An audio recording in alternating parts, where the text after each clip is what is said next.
a lot of fish get caught on red. I do think they bite it. There's some days when they definitely target red baits more. Other days people catch fish on red because that's what they're throwing. But day in and day out, it is tough to beat a red bait early in the year. I'm gonna go through a couple more. The next one is definitely another shallow water option.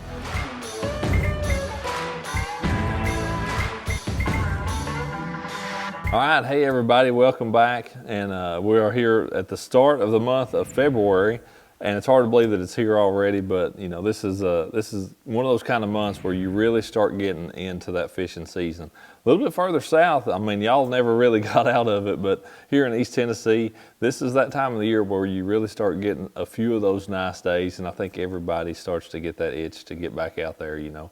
December was really a pretty mild month, but who knows what you get in January. But by the time you get to February, you can kind of see see March coming and that really good fishing season. And I've got to say, February, if you catch the right weather, man, you can have some fantastic days. You can have some days that are pretty tough, but February can be an outstanding month if you get out there on those right days. So this month, pick 4. I'm going to go through a few baits. I've got a couple different colors in one bait, but yeah, really want to go through 4 baits that are absolutely key staple baits for me this time of the year. Shouldn't be of any surprise that I'm going to start off with a crankbait. I mean, if you know anything about me, you know that I love throwing a crankbait. And this time of the year, that water temperature still being cool, I want a small profile bait. I want something that isn't too big, doesn't put off a ton of vibration, and again, shouldn't be a shock that I'm going to pick something in that Ott's Garage line, but that little bait of tiny that hopefully y'all have been able to pick up a few at Bass Pro Shops by now. This is definitely the bait that really shines for me this time of the year. And I think a couple of things that would really blow people away about that, this is a bait that only runs about 4 feet deep. So this is a shallow water bait. I can't tell you how many bass I've caught 2, 3, 4 feet deep in the month of February on a little small flat-sided crankbait.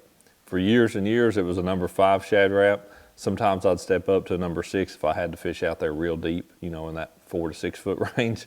But yeah, a real shallow bait. And I'll still have a Shad wrap tied on pretty much day in and day out this time of the year as well. But this being pick 4, only wanted to go with one crankbait. Little tiny gets the nod. Now I did throw a couple colors in here for this video. That silver, just that old school silver. If you're fishing fairly clear water, the fish are keyed in on bait fish, that is a hard one to beat. We've got a ton of great bait fish colors, but that old black and silver, really, really good, cool water bait fish type color. But the other one, if you're fishing a lot of off-colored water like what we'll have early in the year, you get some warm runoff and that type of stuff, that new classic crawl color, it's just a dynamite color. And the reason it's named that, it is basically what that Arashi Vibe that I won the classic on, it's basically the color that I was coloring that with those Sharpies. So to start off with an orange belly, a little bit of gold kind of on that lower part of it, and then just into a nice deep red, not a real fluorescent bright red, but then that rolls into just a straight black back, and then with that crawfish pattern on it. But that classic crawl for me is a dynamite color. We all know how much fish really seem to key in on that red early in the year.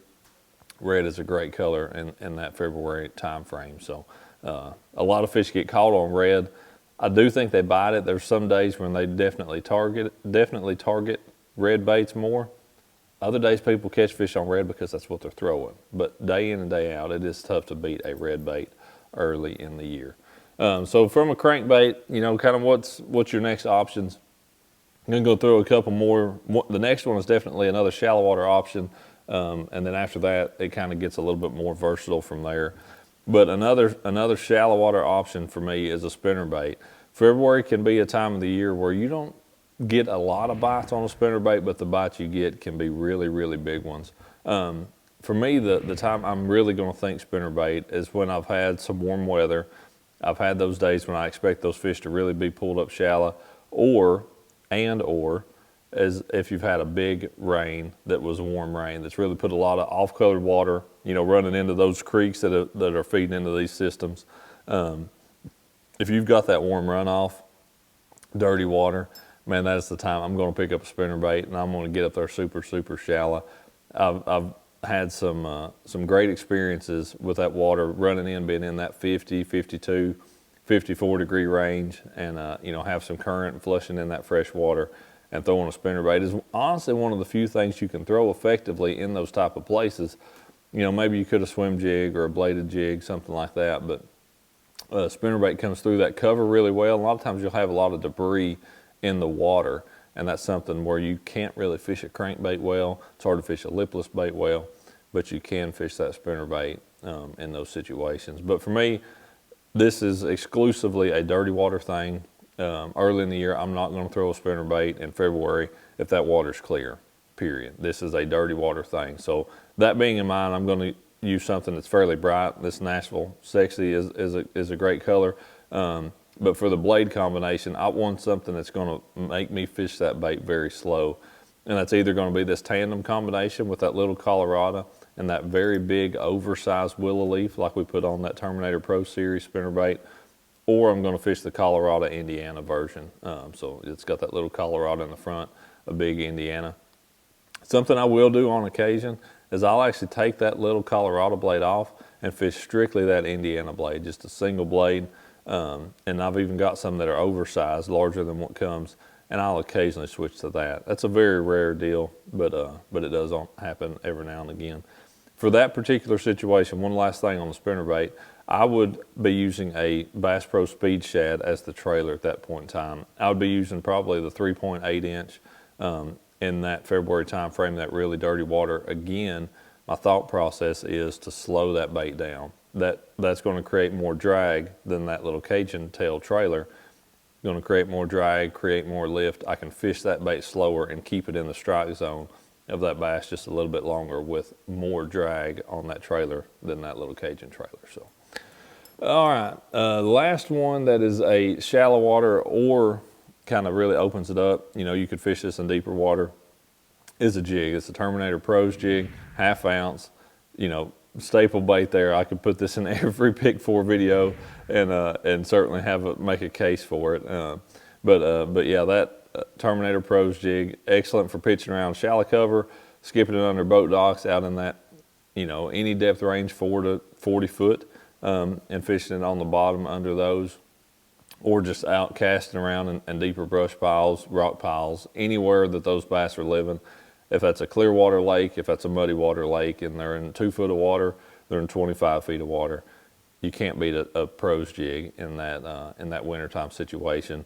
You know, super early spring in February. So yeah, definitely a Terminator Pro's jig is going to be one I've got tied on. And I'm pretty much going to fish a chunk style trailer on it at that point in time. This is a regular elite chunk that I've got on there. I'm going to fish either that chunk, a lot of times in dirty water. If it's clear water, I'm probably going to scale down to that elite chunk junior just to give myself a little bit smaller profile. And most of the baits that I've got, it's really except for that spinnerbait, I'm thinking compact. You know, I'm thinking a smaller bait.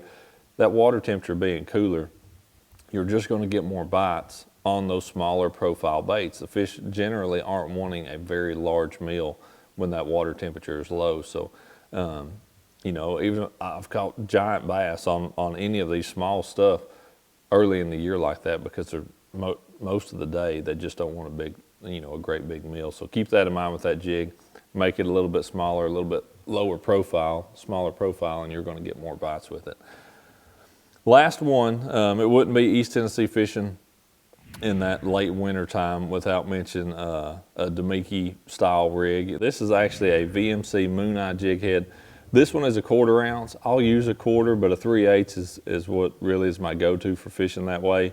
And then this is a Bass Pro Mini Shady Shad that I've got cut down even from its original size to be about that 3 1/4 inch. That seems to really be the size that you want to be fishing here most of the time in the winter time. But that little bait fish profile, I mean, there's no action to it, you know, other than just trying to hold it still and that tail quivering a little bit like it does. But that little bait fish profile, fished vertically, using your electronics, using your Mega Live 360, 2D sonar, all that stuff to get out there and find those fish that are holding around those bait balls.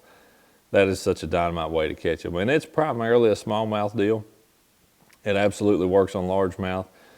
We don't have a lot of spotted bass around here, but I know on lakes that do, down in Alabama and other places, they have really started putting this thing to work here in the last few years. So they've started to see the power of it. But yeah, vertical fishing, that Damiki rig style fishing, is a dynamite thing that you've got to have. You got to have rigged up for this time of the year. Primarily, again, clear water. You know, on those, especially on those cold front days, those fish are not pulled up shallow. They're not feeding aggressively. This is something that you've got to have tied on those days. You know, other stuff that would go along with that are, you know, spoons and blade baits and that type of stuff. But this is pick 4. If I had to have one bait to fish out deep with, that would be the one that I would certainly be starting with. So hope you've enjoyed this. Come back next month. It'll be March. We will definitely be moving in towards spring. But man, don't just wait around till then. You catch a couple nice days in February, you absolutely got to get out there, because it can be some great fishing this time of year.